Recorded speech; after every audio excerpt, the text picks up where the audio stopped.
क्योंकि ये मुल्क अगर रहेगा तो हम भी रहेंगे। याद रखिए, इसको मत भूलिए।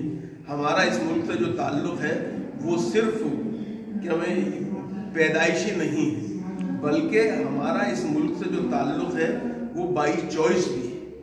और इसलिए कि हम जो है इस मुल्क को अपने सिर्फ मादरे वतन नहीं समझते, फिदरी वतन भी समझते हैं, क्योंकि हमारे अकीदे के मुताबिक जब हज़रत आदम जन्नत से दुनिया में भेजे गए तो वो हिंदुस्तान में उतरे थे।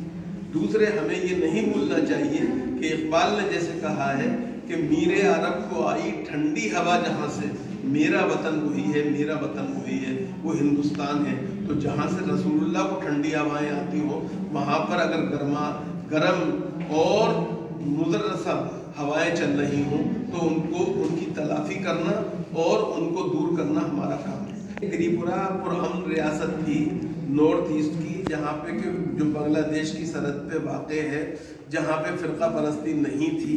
लेकिन जिस तरह से नई हुकूमत आने के बाद वहाँ पर फ़िरका परस्ती का जोर हुआ है, वो इंतहाई तकलीफ दे भी है और शर्मनाक भी है। सबसे बड़ी बात ये, एक बात दुनिया को वाज़ेह तौर पर समझनी चाहिए कि त्रिपुरा में मस्जिदों को नुकसान पहुँचाया गया, कुरान की बेहुरमती हुई, रसूलुल्लाह के खिलाफ नारे लगाए गए।